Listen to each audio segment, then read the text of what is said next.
Fire. Hello my sweeties and welcome back to my channel. If you don't already know me, my name is Celise and thank you for joining my spooky little family. In today's video, we will be discussing 28 Days Later. Let's get into the video.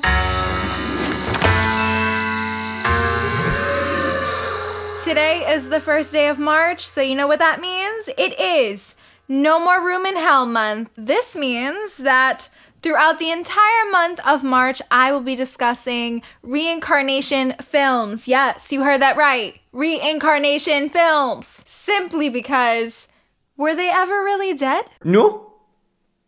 Okay. 28 Days Later is written by Alex Garland and directed by Danny Boyle. After a mysterious, incurable virus spreads throughout the UK, a handful of survivors try to find a sanctuary. This film stars Killian Murphy, Naomi Harris, Megan Burns, and Brendan Gleeson. Now, if you've been on my channel for a while, if you've been here with me since day one of the spooky little fam, you know that I am not a huge zombie movie fan. I was super into it, and then I got super out of it. Okay, but honestly speaking, 28 Days Later walked so The Walking Dead could run and destroy the genre for the rest of time for me. No tea, no shade. I used to be a huge Walking Dead fan, but let's not even discuss that because we need to talk about how this kind of zombie film, especially one with Killian Murphy,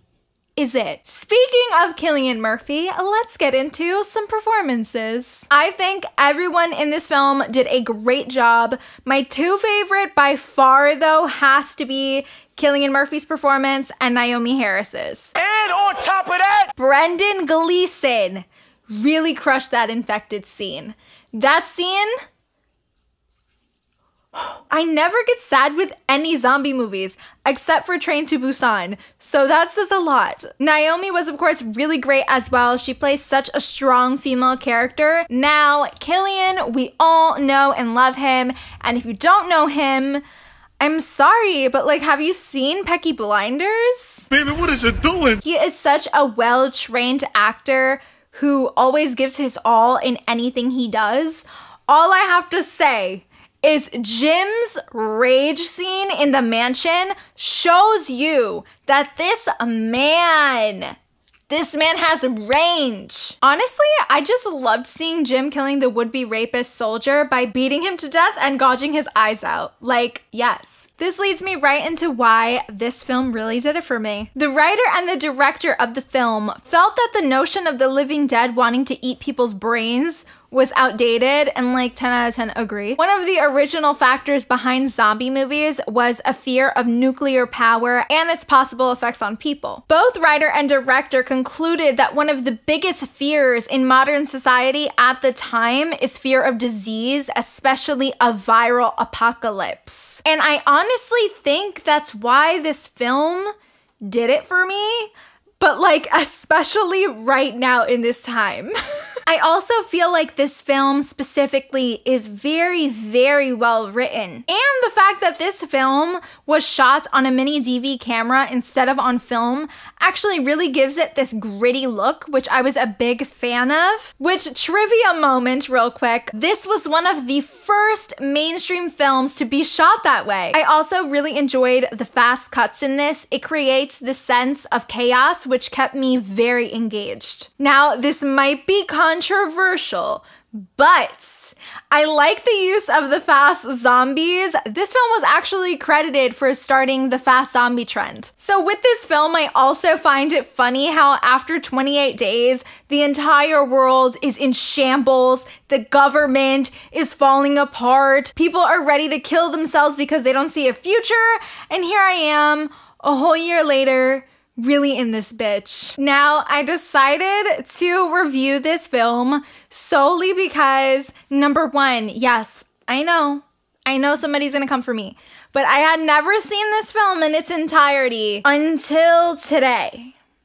I know you're like probably thinking, oh my god, girl, why are you doing like zombie movies and like reincarnation films when you don't even like this? You're not wrong. But there are some movies for me that are the exception, and I've got to talk to you guys about them. Overall, I completely understand the hype for this film and why it's so well loved. I think it's definitely a film I will probably rewatch in the future. I really, again, just love the vibe and the grittiness of this movie. And I don't know if it's just because we're in a right now or what, but like it really did that. And I have to just give credit where credit is due. All right, you guys, my final rating for 28 Days Later is 3.5 Lebs out of 5. This is thoroughly entertaining, and I highly recommend this film just alone for Jim's whole like crazy rampage that he goes on in the mansion. That scene alone and the music playing is iconic.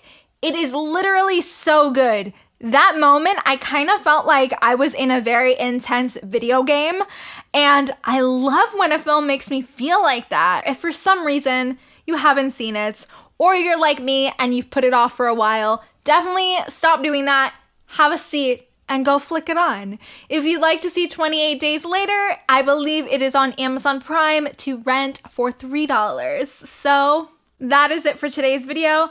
Don't forget to like and subscribe, as it really helps me a lot. And also click the little notification bell to be up to date every single time I upload. And I will see you guys in the next one. Bye.